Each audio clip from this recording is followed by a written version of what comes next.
I am both honored and humbled for having been chosen as the recipient of the 25th Annual O'Hearn Award for Professionalism in the Practice of Law. But I would be less than candid if I didn't express my disappointment for not receiving this award at the live event, which usually happens at a luncheon, because I have been at this luncheon many times and I have been inspired by the recipients and the remarks of the recipients. However, I recognize that we are living through a pandemic, and I recognize that health is first, and I applaud the leaders of the commission for making the tough decision to put health and safety first and not have a live event.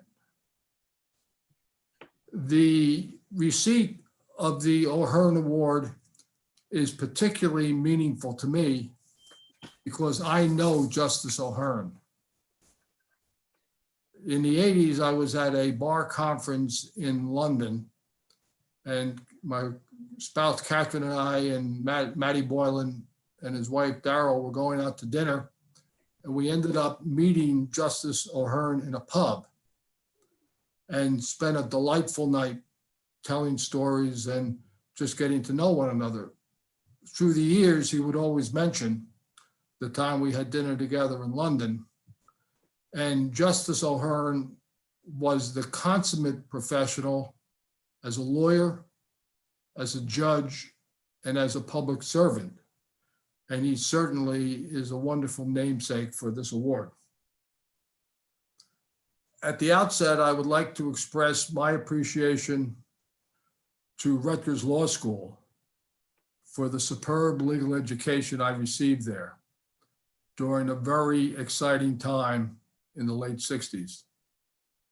I had the benefit of exemplary law professors who taught us both the law and the ethical way to approach it. And that started me in my legal career. Whatever professionalism I learned or exhibited during my over 50 years of practice and career as a trial lawyer, I learned by example from the giants of the trial bar who preceded me, men such as Raymond A. Brown, Michael Quirkies, Fred Lacey, or my now partner, Justin Walder.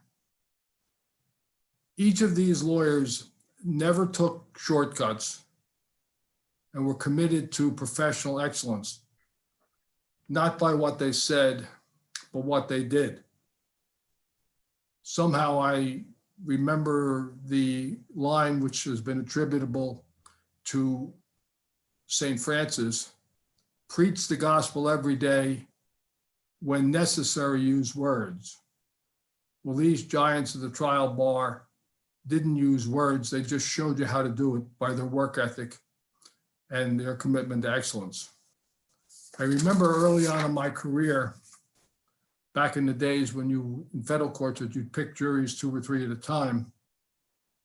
I had a jury trial in a multiple defendant case, and my client was there for jury selection, but was not present when the trial started. Judge Herbert Stern directed that I proceed with the trial, despite the absence of my client, because she was voluntarily absent, and Judge Stern was correct.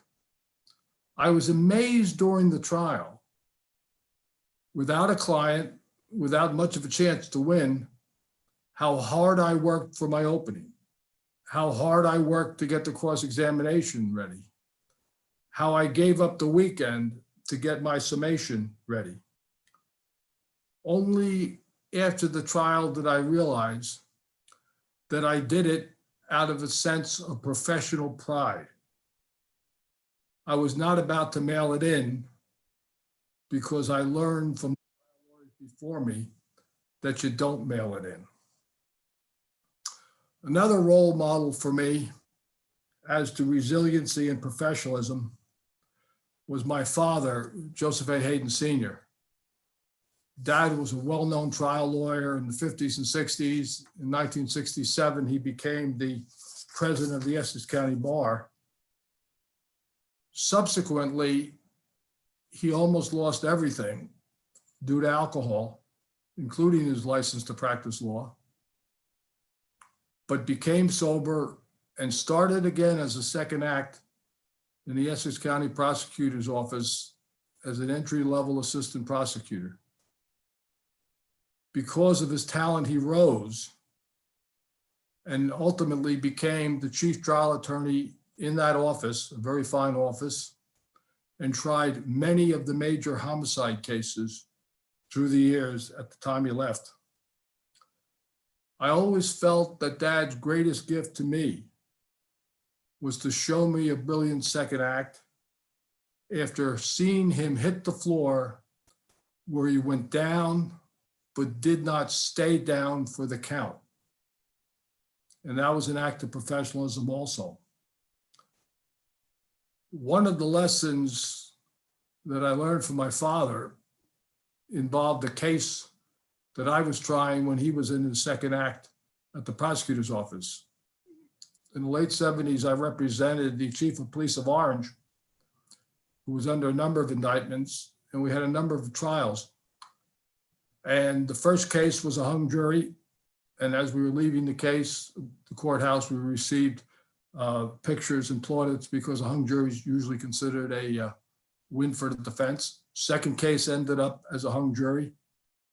Exactly the same in terms of the notoriety, the publicity, the pictures coming out of the courthouse. The third case went in better than the first two. We got a quick verdict, and I was stunned by the fact that it was a guilty verdict. We walked out of the courthouse somber, morose, obviously everybody down. And the next day, there were pictures in the newspaper consistent with that. Well, the next day, my father called me and he said, "Son, how are you doing?" And I was almost looking back a little snippy when I said to him, "How do you think I'm doing? Did you see the paper?"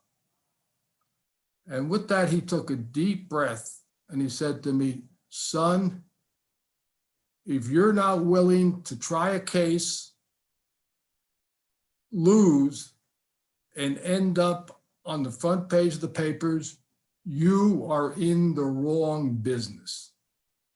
Do something else."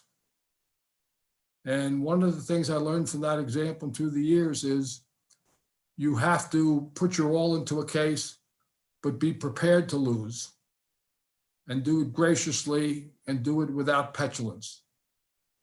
And the other side of the coin is also true, that when you win and when you're successful, it should also be done graciously without in any way trying to humiliate your adversary or his or her client.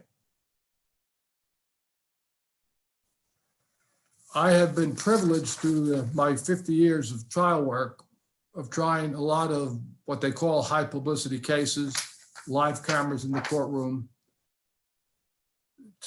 4 or 5 times with live television coverage in the courtroom, including when I represented the professional basketball player Jason Williams.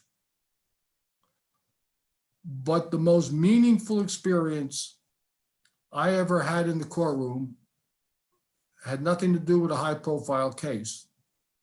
It was early on in my career when I showed up on a Monday morning in Patterson Municipal Court to try to bail somebody out and get somebody out who was arrested over the weekend. And I remember the judge bringing a lot of people who had been locked up out into the courtroom, where he gave them legal instructions en masse about what their rights were, what the procedures were, and how it was about to go. And sitting in the courtroom, I saw the clients looking up at their lawyers, some not understanding the legal aspect, some perhaps not even understanding the language. And the look in their eyes just cried out, "Help me. I need your help." To me, it was palpable. And it really was driven home to me the awesome responsibility of representing people when you're the only person between them losing their liberty and losing their self-respect. And you can't be too busy or too bored or too hungover or too distracted not to do your job with vigor and professionalism. And I'll always remember that experience, and I'm glad I had it. And finally, when I started the practice of law, the dean of the trial bar was Raymond A. Brown. And Raymond used to tell us that to be a trial lawyer, you go from being an apprentice to a journeyman, and maybe if you're lucky, you become a master. But then if you are a master, your obligation is to go back and work with the apprentices and pass it on. And I would like to thank all of the masters who worked with me and showed me how to be a professional. Thank you for allowing me to make these remarks.